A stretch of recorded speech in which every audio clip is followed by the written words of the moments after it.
कति पटक सोच्नु भएको छ भोलि त जसरी नै बिहान 5 बजे उठ्छु, अलार्म पनि बज्छ, तर दिमागले भन्छ बस 5 मिनट थप, अनि त्यो 5 मिनट कहिले 2 घण्टा भन्छ थाहै हुँदैन।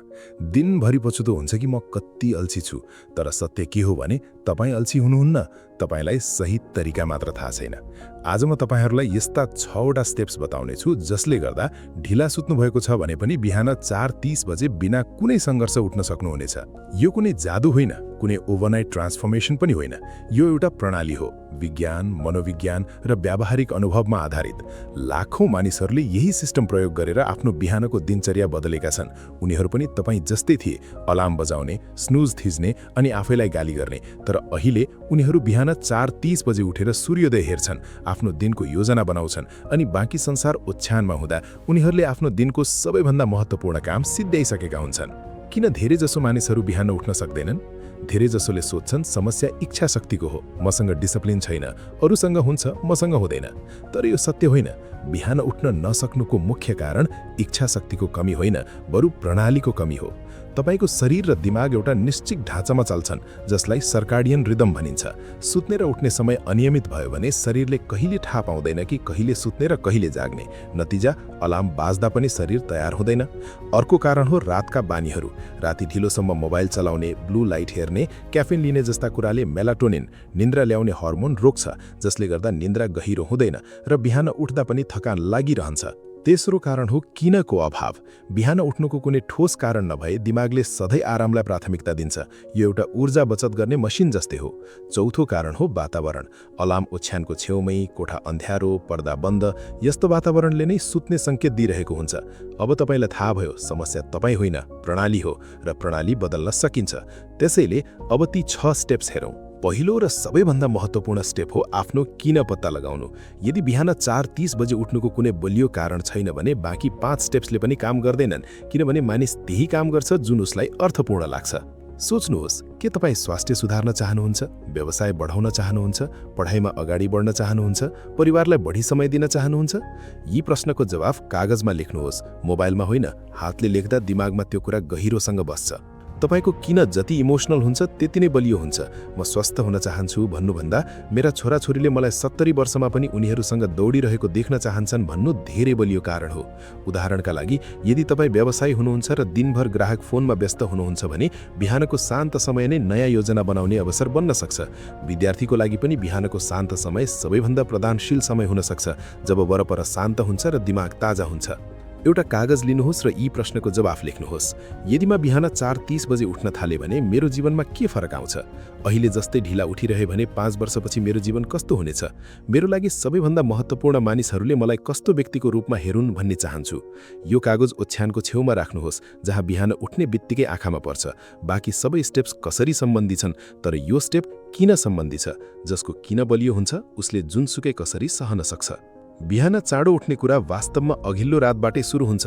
राति 1-2 बजेसम्म बिउजिने हो भने बिहान 4:30 उठ्न असम्भव जस्तै हुन्छ, किनभने स्वस्थ वयस्कलाई कम्तीमा 6-7 घण्टा निन्द्रा चाहिन्छ। 4:30 उठ्ने योजना छ भने राति 9:30 देखि 10:30 बजे बीचमा सुत्नुपर्छ। चाँडो र गहिरो निन्द्राको लागि केही उपायहरू। Screen time घटाउनुहोस्। सुत्नुभन्दा 1 घण्टा अगाडि मोबाइल ल्यापटप बन्द गर्नुहोस्, किनभने ब्लू लाइटले मेलाटोनिन प्रदान रोक्छ। क्याफिन र भारी खाना नियन्त्रण गर्नुहोस्। दिउँसो 3 बजेपछि चिया कफी नलिनुहोस् र सुत्नुभन्दा 2-3 घण्टा अगाडि खाना खाइसक्नुहोस्। विन्ड डाउन रुटिन बनाउनुहोस्। सुत्नुभन्दा 30-45 मिनट अगाडि हल्का स्ट्रेचिङ, ध्यान वा किताब पढ्ने जस्ता शान्त गतिविधि गर्नुहोस्, जसले दिमागलाई अब सुत्ने समय भयो भन्ने सङ्केत दिन्छ। कोठाको वातावरण मिलाउनुहोस्। कोठा चिसो, अन्ध्यारो र शान्त हुनुपर्छ, लगभग 18 देखि 20 डिग्री सेल्सियस। निश्चित सुत्ने समय राख्नुहोस्, हप्ताको 7 दिन। यो सबैभन्दा महत्त्वपूर्ण हो। सप्ताहन्तमा ढिला सुत्ने बानीले सोशल जेटल्याग सिर्जना गर्छ, जसले सर्काडियन रिदम बिगार्छ। बिदाको दिनमा पनि उही समयमा सुत्नुहोस्, उठ्नुहोस्। फरक 1 घण्टाभन्दा बढी नहोस्। सम्झनुहोस्, बिहान उठ्नु आफैमा लक्ष्य होइन, बरु रातको निन्द्राको नारमिक परिणाम हो। रात राम्रो भयो भने बिहान आफै राम्रो हुन्छ। धेरै जसो आफ्नो अलार्म ओछ्यानकै छेउमै, तकियाको नजिकै राख्छन्, जसले गर्दा आँखा नखोलिकन स्नुज थिच्न सकिन्छ। यो सबैभन्दा ठूलो गल्ती हो। समाधान सजिलो छ। अलार्मलाई ओछ्यानबाट टाढा राख्नुहोस्, यस्तो ठाउँमा जहाँ पुग्नको लागि उठेरै हिँड्नुपर्छ। एकपटक शरीर ओछ्यानबाट बाहिर आयो भने फेरि फर्केर सुत्ने सम्भावना धेरै कम हुन्छ। अरू उपायहरू। अलार्मलाई बाथरुमको नजिक राख्नुहोस् जसले बिहानको पहिलो क्रियालाई पनि सहज बनाउँछ। प्रब्लम सल्भिङ अलार्म एप प्रयोग गर्नुहोस् जसमा बन्द गर्नुभन्दा अगाडि गणित समस्या हल गर्नुपर्छ वा क्यूआर कोड स्क्यान गर्नुपर्छ। एउटा भन्दा बढी अलार्म नराख्नुहोस् किनभने धेरै अलार्मले दिमागलाई पहिलो व्यवस्था गर्दा पनि हुन्छ भन्ने सिकाउँछ। 5 सेकेन्ड रुल प्रयोग गर्नुहोस्। अलार्म बाज्ने बित्तिकै 5 4 3 2 1 गन्ती गरी उठ्नुहोस्, दिमागलाई बहाना खोज्ने मौका नदिइकन। यो सिद्धान्तलाई फ्रिक्सन डिजाइन भनिन्छ, नराम्रो बानीमा घर्षण थप्ने र राम्रो बानीमा घर्षण घटाउने। अलार्म बाजेर उठ्नु मात्र काफी होइन, उठेपछिको पहिलो 10 मिनेटमै दिमागले तय गर्छ आज पुरै दिन कस्तो जानेछ। पहिलो, पानी पिउनुहोस्। रातभर लैक डिहाइड्रेटेड हुन्छ। 1 गिलास पानीले शरीरलाई तुरुन्तै सक्रिय बनाउँछ। अघिल्लो रात नै ओछ्यानको छेउमा पानी राखेर सुत्नुहोस्। दोस्रो, उज्यालोमा जानुहोस्। पर्दा खोल्नुहोस् वा बत्ती बाल्नुहोस्। उज्यालोले मेलाटोनिन रोक्छ र कर्टिसोल बढाउँछ जसले निन्द्रा तुरुन्तै हटाउँछ। तेस्रो, शरीरलाई चलायमान बनाउनुहोस्। हल्का स्ट्रेचिङ वा 1-2 मिनेट जगिङले रगत सञ्चार बढाउँछ र मस्तिष्कमा तुरुन्तै सतर्कता ल्याउँछ। चौथो, चिसो पानीले अनुहार हाँस्नुहोस्। यसले स्नायुतन्त्र सक्रिय बनाउँछ र निन्द्रा तुरुन्तै हटाउँछ। पाँचौं, ओछ्यान मिलाउनुहोस्। यसले दिनको पहिलो काम पूरा गरेको अनुभूति दिन्छ, जुन सानो लाग्दा पनि दिनभर प्रदानशील हुने प्रेरणा दिन्छ। यी सबै कदम जम्मा 5-10 मिनेटमै हुन्छन्, तर यसले दिमागलाई पूर्ण रूपमा बिउझाउँछ र फेरि सुत्ने कुनै सम्भावना छाड्दैन।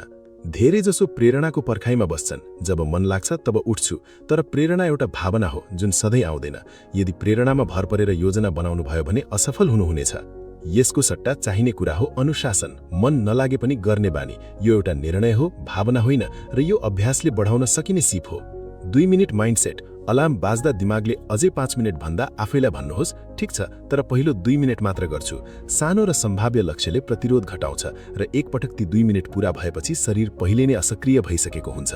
आफैसँगको कुराकानी पनि महत्त्वपूर्ण छ। नकारात्मक आत्मसंवाद जस्तै किन उठ्नु पर्यो, कति गाह्रो छ ले दिमागलाई अझ अल्छी बनाउँछ। यसको सट्टा म यो गर्न सक्छु, यो केवल 2 मिनेटको कुरा हो भन्ने अभ्यास गर्नुहोस्। आइडेन्टिटी बेस्ड ह्याबिट्स पनि उपयोगी हुन्छ। म बिहान उठ्ने प्रयास गर्दैछु भन्नुको सट्टा म एउटा बिहान उठ्ने मान्छे हुँ भनेर सोच्नुहोस्। जब तपाईँ आफैलाई त्यसरी हेर्नुहुन्छ, हरेक निर्णय त्यही पहिचानसँग मेल खान थाल्छ। राति चाँडै सुत्नु, अलार्म बाज्ने बित्तिकै उठ्नु सबै स्वाभाविक बन्छ।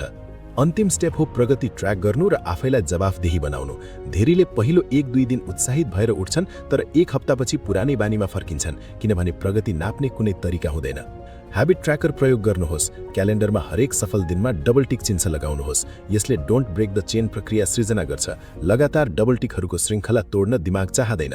साथी बनाउनुहोस्। एकाउन्टेबिलिटी पार्टनर, परिवार वा साथीलाई आफ्नो लक्ष्य बताउनुहोस् र सम्भव भई सँगै यो चुनौती लिनुहोस्। अरू कसैले प्रगति हेरिरहेको हुँदा तपाईँ बढी दृढ रहनुहुन्छ। सानो पुरस्कार राख्नुहोस्। हरेक हप्ता लगातार 7 दिन उठ्नुभयो भने आफूलाई सानो पुरस्कार दिनुहोस्।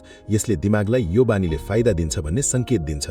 एउटा महत्त्वपूर्ण कुरा, यदि कुनै एक दिन उठ्न सक्नु भएन भने आफैलाई अत्याधिक दोष नदिनुहोस्। एउटा दिन चुक्नुले पुरै प्रयास असफल बनाउँदैन। महत्त्वपूर्ण कुरा, भोलिपल्ट फेरि सुरु गर्नु हो। प्रगति सिधा रेखामा हुँदैन, समग्र दिशा नै महत्त्वपूर्ण हुन्छ। आज हामीले 6 स्टेप्स हेर्यौं। आफ्नो किन पत्ता लगाउने, रातको दिनचर्या मिलाउने, अलार्मलाई टाढा राख्ने, बिहानको मोमेन्टम रुटिन बनाउने, अनुशासनको माइन्डसेट अपनाउने र प्रगति ट्र्याक गर्ने। बिहान चाँडो उठ्नु आफैमा लक्ष्य होइन, यो त एउटा साधन हो जसले तपाईलाई आफ्नो साँचो लक्ष्यहरू पूरा गर्न बढी समय, ऊर्जा र शान्ति दिन्छ। यो परिवर्तन एक रातमा हुँदैन। पहिलो 1-2 हप्ता गाह्रो हुन सक्छ, तर लगातार पालना गर्नुभयो भने 3-4 हप्तापछि यो स्वाभाविक बानी बन्नेछ।